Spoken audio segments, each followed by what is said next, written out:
All righty then. Welcome, welcome, welcome, everybody. I'm Dr. Venus, your host of the Hot Mess Millionaire Show. And today, the question on the table is God, where you at? Where you at, God? I'm just dealing with social change and spirituality. Look, if you're anything like me, you have a relationship with God. And here's my thing. I think God meets us on our own terms. I don't think however you do God, I respect that. I honor you. No judgment, no condemnation. Don't judge me because I think God is a black man who just got out of prison, and I mean that with every ounce of blood in my body.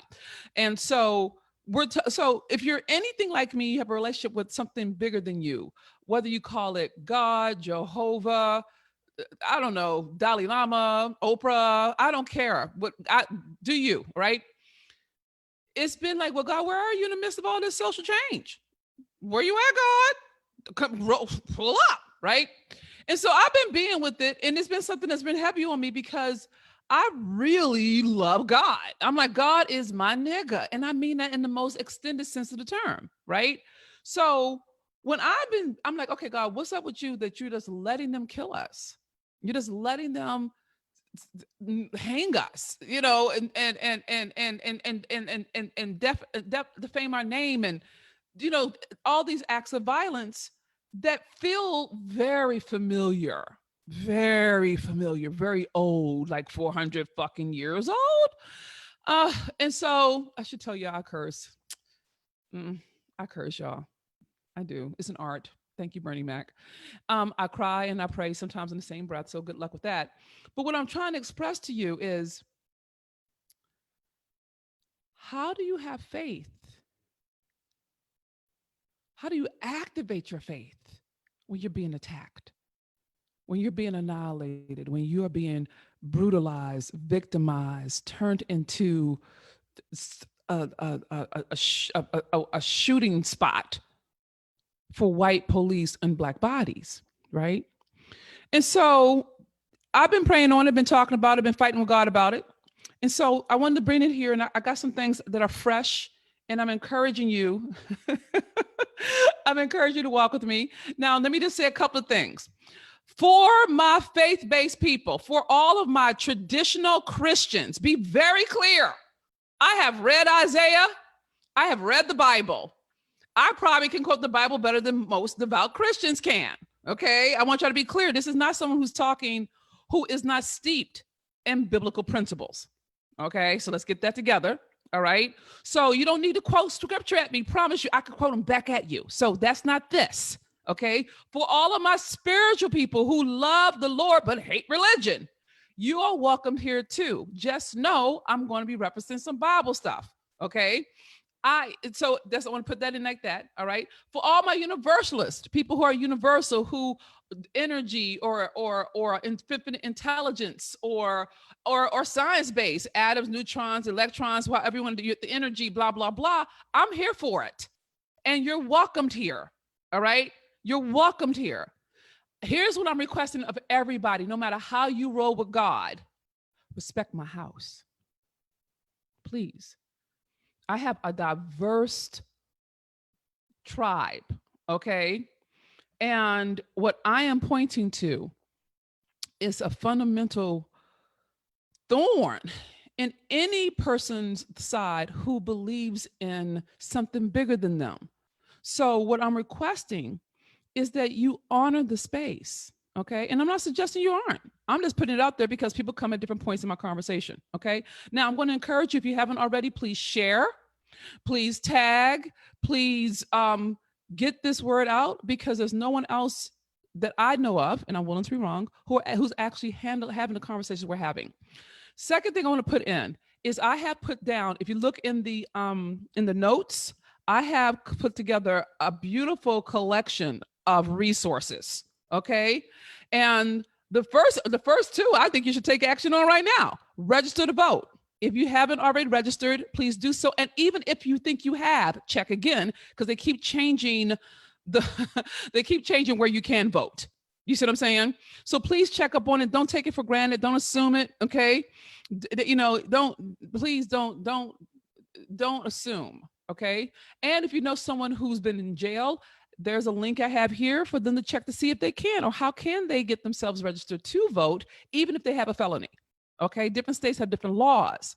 The way that you win this particular fight, this war, is through the vote. And I want to lead with that because it's important. It's life changing. Okay, so I just got to get that in at the beginning. All right, and I want to say if there's anything else I need to say before I go into teaching.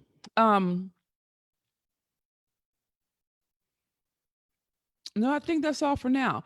But what I want to do, which I haven't done before, is I want to go over the resources. Okay, so if you look at the notes, you'll see I have at the beginning I have them numbered so I didn't overwhelm people. So there's the voting link, and then there's the felony link to check on the vote for felony. But then I have some Amazon books to help you process loss. One of the things I've been dealing with since Corona, since quarantine, and since protests, since George Floyd was executed on television, is grieving the loss of the life I thought I was going to have. Anybody else? I really did not anticipate my life looking like this, right? So there are two resources that I want to make sure you have. One is, which is it's a good read. It's called When Bad Things Happen to Good People. It was written by a rabbi, and his baby boy got diagnosed with a particular kind of disease at the age of 3, and they told them that the child would not live to be an adult, and the baby died by the age of 14. So he lived with this for years, waiting for his son to die. And he is a devout rabbi, all right? And the way he breaks it down, it can apply to any group, any culture, any loss. It is so beautifully written and so compassionate, and it's dealing with God in the midst of, like, God, how are you going to do this? I'm a good person. We are good people. We forgive white people all the time. We let them cut us off in traffic. They cut us off in speaking. You know what I'm saying? They take for dips, and we have not retaliated. We're good people, but yet we still keep getting dead.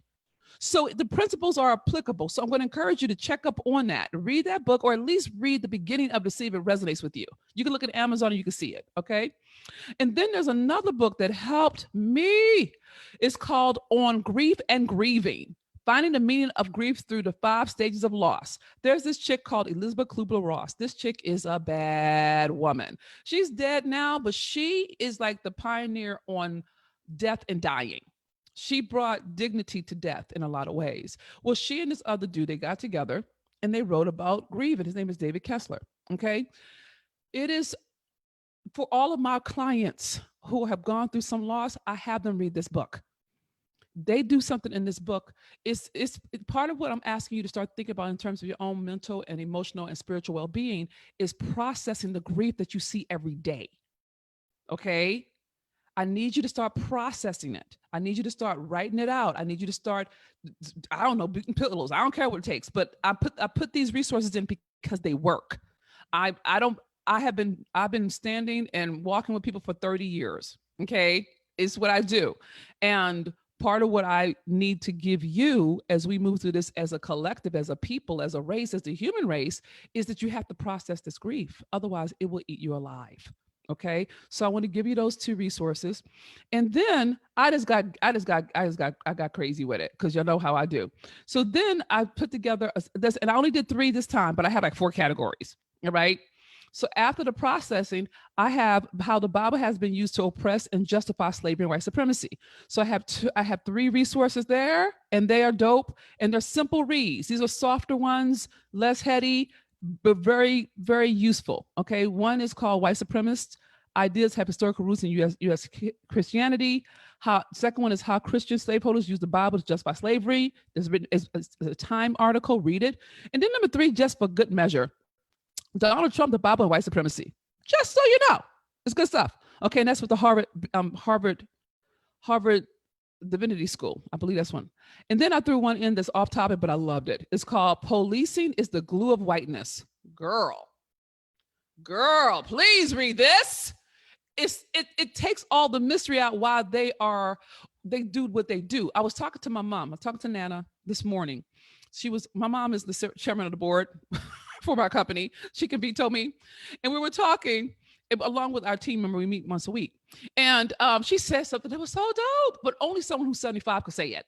She has said that you want to notice that whenever Black people get dead or hurt or victimized, they show the body, they show the face, and they give the name. When it's white people, they don't show the face. They don't show the body and they don't give the name under the auspices of due process, under the auspices of we want to protect them. Well, how come they don't protect us?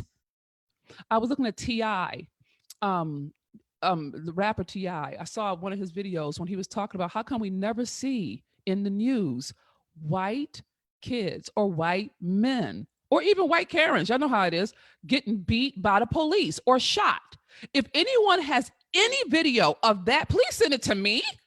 But if you, I want you to discontend with how there. James L. No, Du Bois. Du Bois said we live in two Americas. There's the white one and there's the black one, right? But I'm saying that to say that it's important for you to be read up such that you can have, and I call it having language in your mouth. You know, verbal bullets. When they start spraying you, you can spray right back. You can speak back to the enemy. Okay.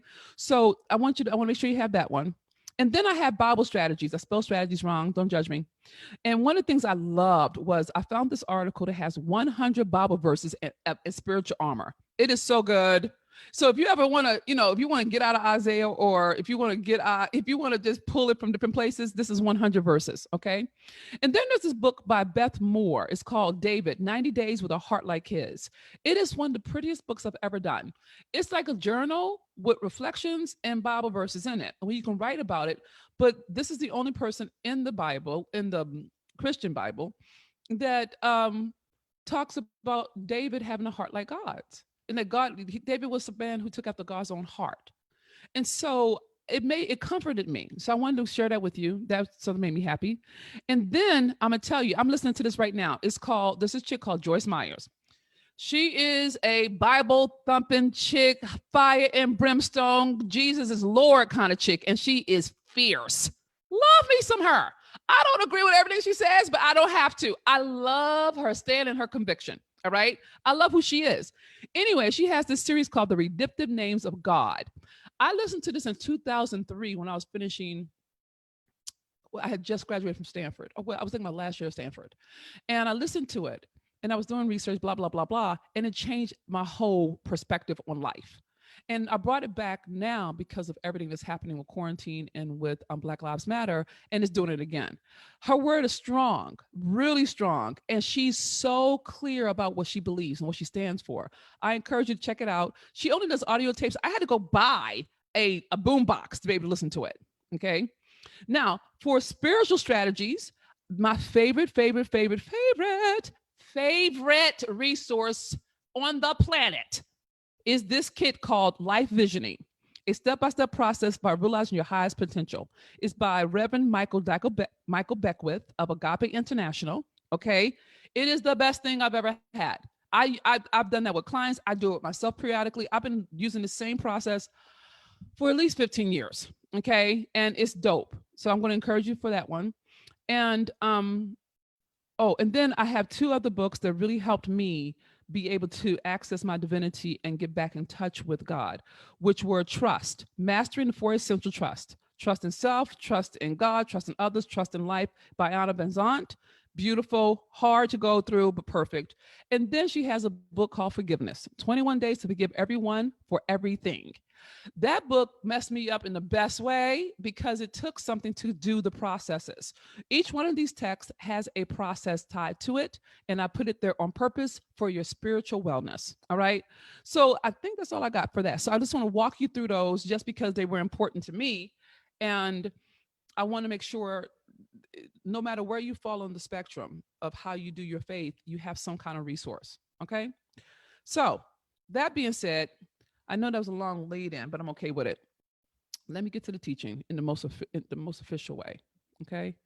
So I had said there were three questions I wanted to talk to you about regarding God and white people and the Bible and killing us. Okay.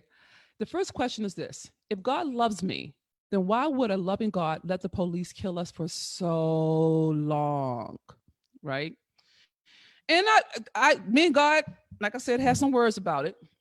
And fundamentally, this is what I heard, what I received, what my brain could hear. There was a revelation.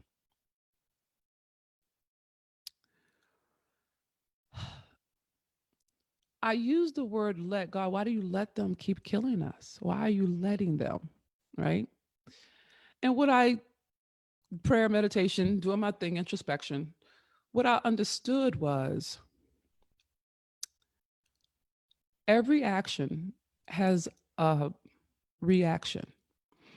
Every seed that's sown reaps, right? Everything that has a root will bloom at some point. Okay. So, what I'm calling, why do you keep letting them do it for 400 years? What I wasn't accounting for was that the seed was planted 400 years ago. It didn't get planted each year, it got planted a long time ago and is still blooming strange fruit. Does it make sense? So, the first thing I had to contend with was my positioning with God. Like, why you keep letting them do this? Well, it's part of what's been there all along. You see what I'm saying? This is America. This is America. And it's rooted in Puritan values, Christianity. Okay. And the Bible has been used from the onset till today. When Trump walked across, got the people tear gas and go stand in front of the Episcopal Church with the Bible in his hand and take a photo op. That is a belief off of a tree called racism in America since 1619. Okay. So fundamentally, what I had to contend with, and I'm encourage you to think through it, is that what I'm seeing is not only not new, it is something that was planted in the very soil of American fabric, of the skin of America. Right.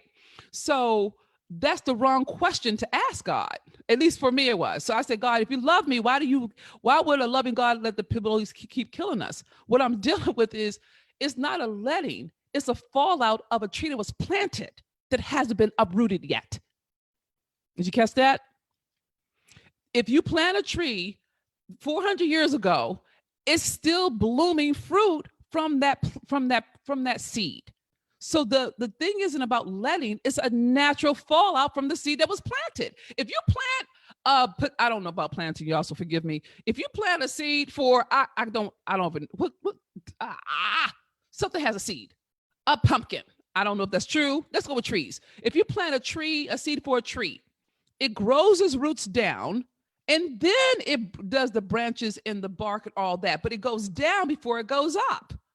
Does it make sense? So racism, separatism, white supremacy is rooted like a tree in American soil, American character. And the lynchings and the murders are the fruit of that tree. So the real prayer is, God, what does it take to uproot the fucking root? That's the prayer. I'm praying the wrong prayer, y'all. I'm praying the wrong prayer. Okay. So I just want to make sure you understand that when you're praying your prayers, you want to start looking at, am I praying the right prayer? Whether it's meditation or however do your thing. But it helped me, like, okay, God, I get it. I'm blaming you instead of really contending with that this is the nature of of North America. And if you want to go biblical on it, you can go to Cain and Abel. There are Bible verses that justify, and y'all, all my Bible chicks and brothers, y'all back me up on this, that justify slavery. And white people ran with that. They ran with it. They just, the Bible told us that you were supposed to serve your master. You see what I'm saying? And I'm even convinced that's why they use the term master, because it came from the Bible. You see what I'm saying?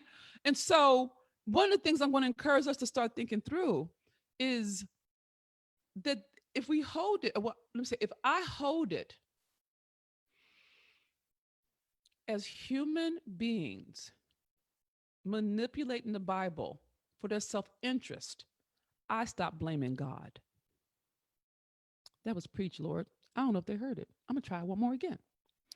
If I relate to the atrocities, the murders, the victimization, the oppression, the suppression, the violence that's being acted out in our lifetime, in our lived history right now, is rooted in what was planted in the very soil of North America. And it's more of the same, right? And it was justified with the Bible, with the language of slave and master. that's not God's fault. That's a human being bending the word in service of their self-interest. Okay? And that changed something for me because I really was getting miffed with God about it when I was like, oh, you can, Joyce was talking about, you could take the Bible and turn it into anything you need to turn it into. And white people have used the Bible to justify slavery for their own self benefit. Okay. Which brings me to the second question I had for God. How can I trust the Bible when it has been used to oppress me and mine by white supremacy for over 400 years? It's not, and this was another one because I've been fighting with the Bible for a while. I'm into the Old Testament. I love me some Old Testament. New Testament, not so much. But the Old Testament is, I'm here for it, Tara. I'm here for it. Okay. But this is the thing about the Bible. The Bible is a book, an inspired text by humans, and the use of the Bible, for even, not even just for African Americans, but worldwide, the Bible, there have been holy wars for the Bible. You understand? Like, this book has had more fighting over it than any other book in human history. Okay. And what I've been really being with is, I don't know if the right word would be to trust the Bible as much as it is knowing that the Bible can be manipulated. Okay. I have some friends who are atheists, and I get it. Now, I want y'all to know, I think atheism, I think it's a religion. Okay. Anybody who goes as far as to say it doesn't exist, that's a religion. It's just as fundamental to me as fundamental Christian, right? It's just the other end of the spectrum. But I have some friends who are atheists, and they're like, the Bible this, the Bible that, the Bible that. And I get it. I'm like, I feel you, brother. I feel your pain. Yes, they did do that. And they said this and they did that. All from the Bible, very clear. What I've grown in is understanding that the Bible is a roadmap, but you have to execute it based in what you believe. You know what I'm saying? And so it took me a couple of rotations to understand that a person can use the Bible as a weapon, or a person can use the Bible as a healing balm. Just like you can use Oprah as a empowering figure of womanhood, or you can use Oprah as a mammy who serves primarily white middle class home-based women. The same, but you could take it any way you want to take it. And the main thing is free will gets in there, and human beings can only see what they're looking for. So if you're looking to use the Bible to justify why slavery is necessary, you're not going to see all the other verses that say we're equal. In fact, you're going to write into the Constitution that we're not even human, so you don't have to deal with it. You don't have to even deal with that part of the Bible. That's how far this goes. Okay. So that was that one. And then the third one was, how do I activate my faith, love, and trust in you, Lord, when I feel like you have forsaken me? Now, this was the real one. The other ones were mental ones, but this was the thing. I'm a street girl. Y'all know this. I come from the streets. My body has been hurt and violated and been attacked viciously multiple times. Okay. And I've learned over time that hurt people, and I get that. So I'm not worried about that.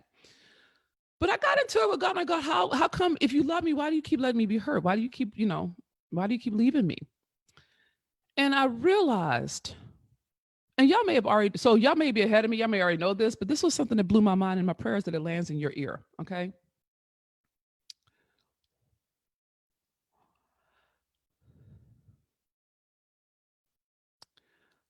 If you're listening to my voice, that means a couple of things. One, it means you have technology. It means you have access. It means you have ears to hear. It means you have a brain that's processing ideas and information. Okay. You're not living under a bridge, perhaps. You're not destitute. And I'm not suggesting you're not going through. I think we all are. Okay. But this is what I had to contend with. I'm alive. Do you understand that? I'm alive. I'm not in a hospital. I don't have COVID-19. I haven't been strung up. I'm not saying I won't be, right? But this is what I realized was I was looking at God, why did you forsake me? Why did you leave me? And what I heard back was, I never left you because you're still here. See, I don't think we account for that we are an anointed people, anointed to go through. Do you understand? That, how can I say this, God?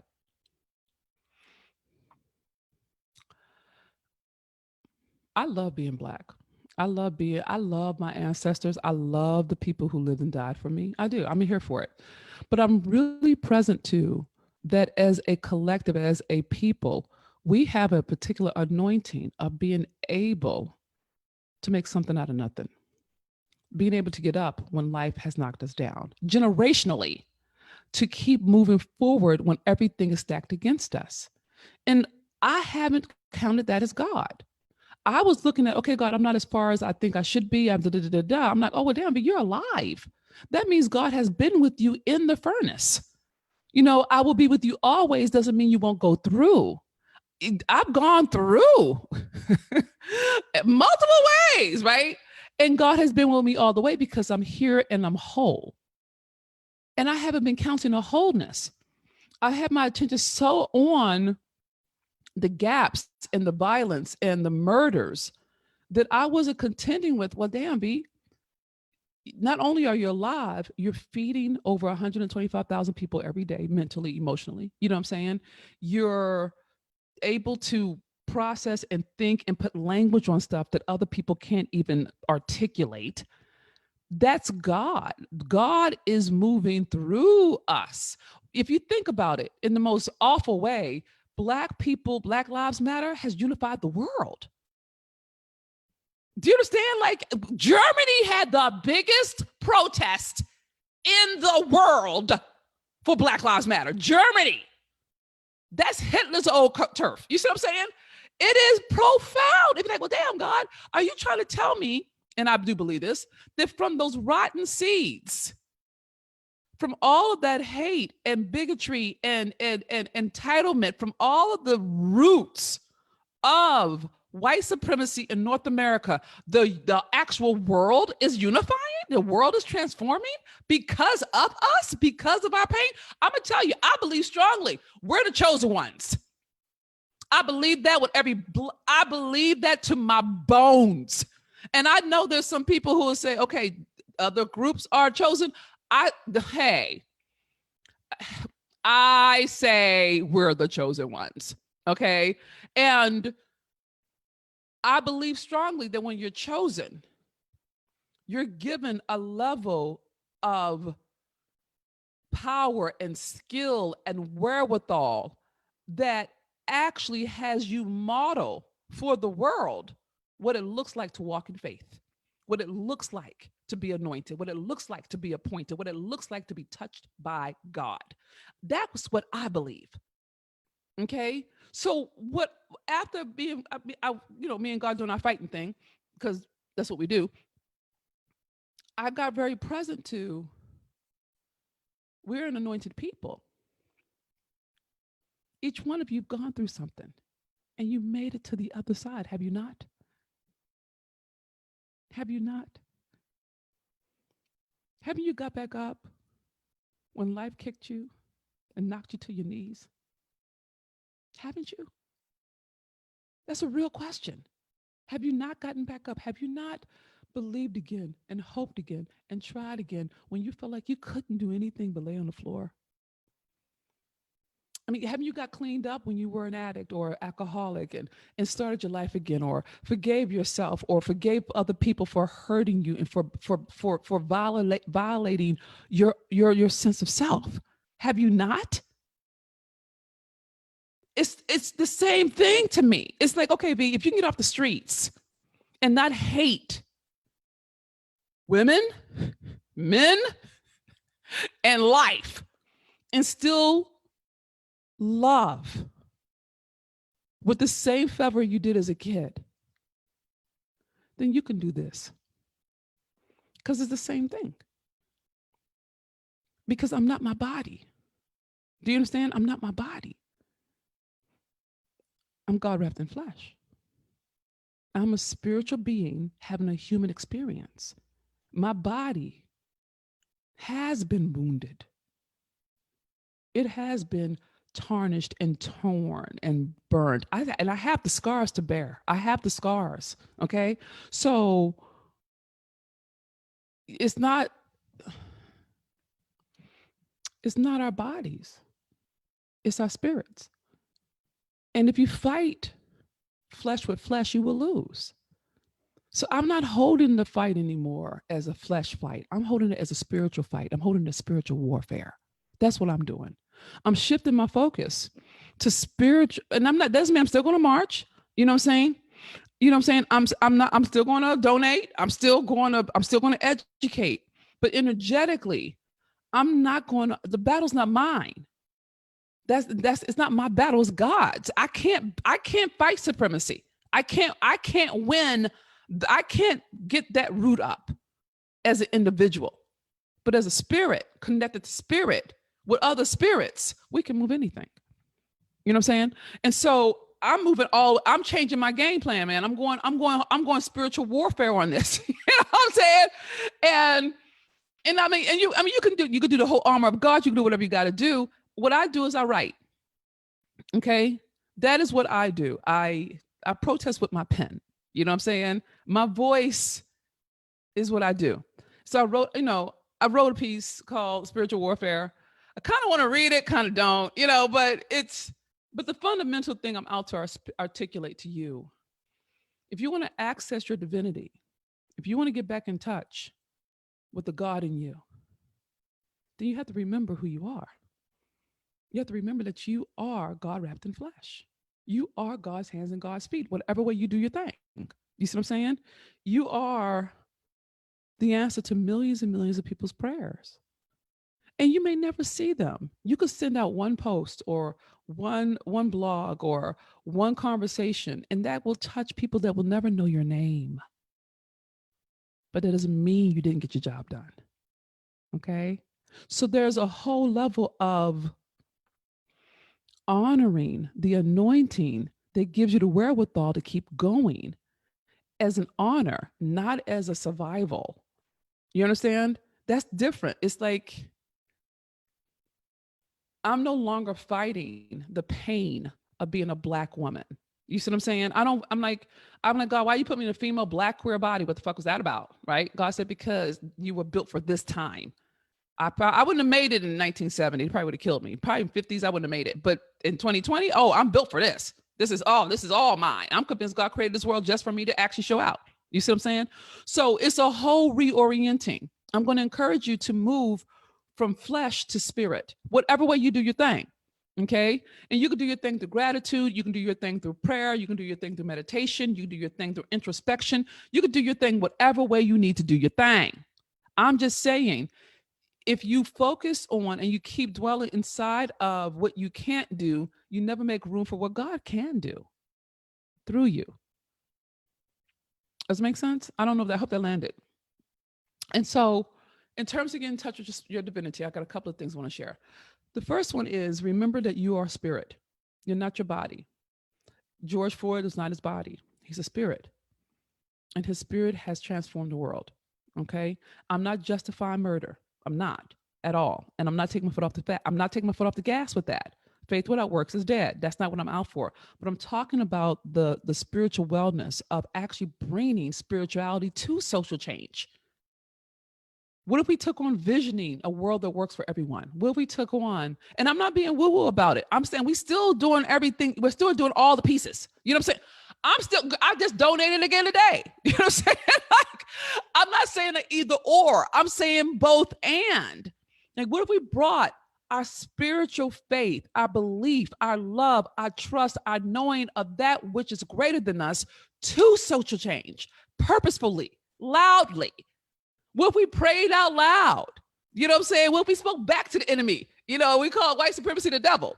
Devil, you can't have my child. No, devil, but I rebuke you, Satan. I mean, if you're going to go back holiness, I love holiness. I love holy rollers, speaking in tongues. I'm here for it all of it. Native American ritual, crystal reading. I don't care. Horoscope. I don't care. Bring it. Bring every spiritual weapon you got to the party. And one of the biggest spiritual weapons you can have is staying in peace. You know, I was listening to Joyce Myers because she's in my ear right now. She was talking about one of the ways you fight the devil is you stay peaceful. I'm like, what? She said, yeah, because the devil's trying to steal your peace. I'm like, damn. Okay. Or stand your ground. You know, there's a song called Stand by Donnie McKirkland. He says, when you've done all you can do, you stand. Dr. King stood. You see what I'm saying? And this is spiritual warfare. It's not about fairness or anger. It's about, this is what I stand for. And I'm not moving. I'm not moving. Right? And we won't move until it's changed. And it may not be done in our lifetime, but it'll move a lot quicker if we stand together and we stand inside of spirit. So that's what I'm doing. I'm taking on spiritual warfare, right? I'm taking it on like, okay, God, what we doing? What we doing? And the more I stand inside of and relate to myself as a spiritual being connected to other spirits, the ancestors, the angels, you, God, and man, I have an army. Do you understand? I got an army. Because the only thing that's bigger than fear is hope. It's the only thing. It's the only thing that trashes. Fear can, people, and you're going to see it. You'll see that if you watch the Republicans who are campaigning for Trump, they're starting to do their fear mongering. They're starting to build on fear because people can't think when they're afraid. People just start pushing buttons like, it's emotional manipulation. I understand it. I'm a marketer, God bless us. But then there's this other piece that's called hope that's more powerful than fear. And I'm asking you to start dwelling inside of hope. What gives you hopeful? What can you do that gives you hope? Me writing, I wrote a screenplay, it gave me hope. It's about this, but it still gave me hope. It moved me from worry to joy. It moved me energetically from resentment to happiness. That is spiritual warfare.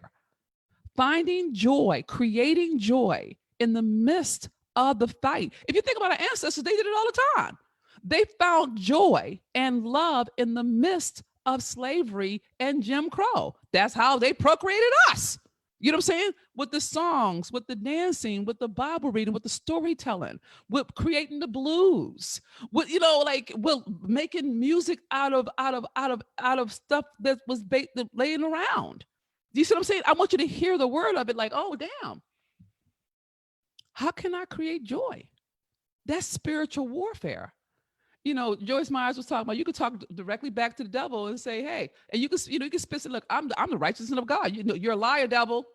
I'm the righteousness of God. What?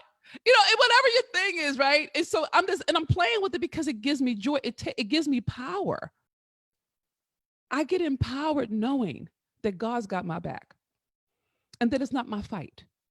My job is to do what is mine to do and let God do God. And to stay in a high energetic so that I can hear God speak directly and I'm available to serve. If I'm in my feelings and I'm so messed up about the unfairness, I'm no longer good for you. I'm not strategizing, I'm reacting. Do you see what I'm saying? So part of it, I guess what I want to say is, what I want to summate is get peaceful with God. Whatever way you do your thing, okay? If you're making God wrong, you're handicapping yourself, right? Don't handicap yourself with God. Figure it out. Figure out a way to get you and God on the same page, okay? Process your grief. I have a therapist. I write, I journal, I pray, I meditate, I introspect. I have committed listeners I talk to. So I'm always processing, so I'm not carrying it. It's hard to be effective if you're carrying grief, okay? And that may mean you have to get some things complete. You may have to call some people. You may have to write some things. I don't know, but you know what it is. You know what it is. And you need to get yourself peaceful so you can hear spirit. And to me, God, I hear God in my ear. Some people see visions. I don't know, do your thing, but I can't hear God with the mental chatter going on about how things suck. So I got to get peaceful and trust that even if I can't see the whole picture, and I can't, I don't have a bird's eye view, I'm not God, that I have to trust and know that everything is in divine order and is working for the good of everyone, no matter how I feel about it. Okay.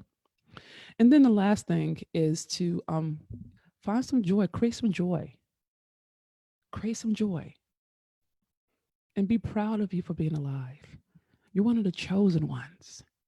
You're here. You're woke. You're speaking up. You're talking back. You're standing. You're marching. You're sharing. You know what I'm saying? Like you're a you are a soldier in the army of the Lord. You're a spiritual gangster right now. You know what I mean? So I invite you to enjoy it. Like, hey, I wish I could. I mean, someone else has spiritual gangster. You're a spiritual heretic. I love that. Oh, I'm so good with this one. I'm here for it, God. I am a spiritual heretic. I'm still taking it on. Okay. And I'm encouraging you to do the same. Okay. I'm falling back. I'm falling back. I'm talking long today. I'm falling back. I'm falling back. I'm falling back. I'm falling back. Take a deep breath in through your nose. Exhale through your mouth.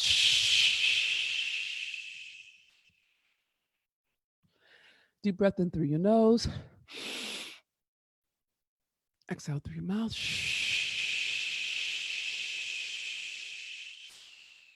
One more time. Deep breath in through your nose. Exhale through your mouth. Okay, I'm stepping away from the mic. I'm stepping away from the mic. I'm stepping away from the mic.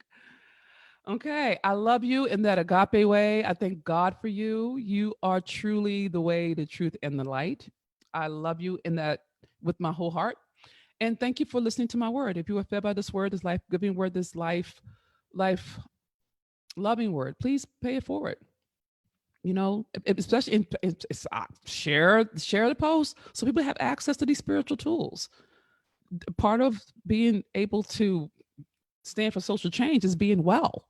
You know what I mean? Like, and I was a professor before I became an entrepreneur, so I'm into teaching. All right, and so it's all good. But I'm going to encourage you to don't be stingy and pay it forward. Let people have access.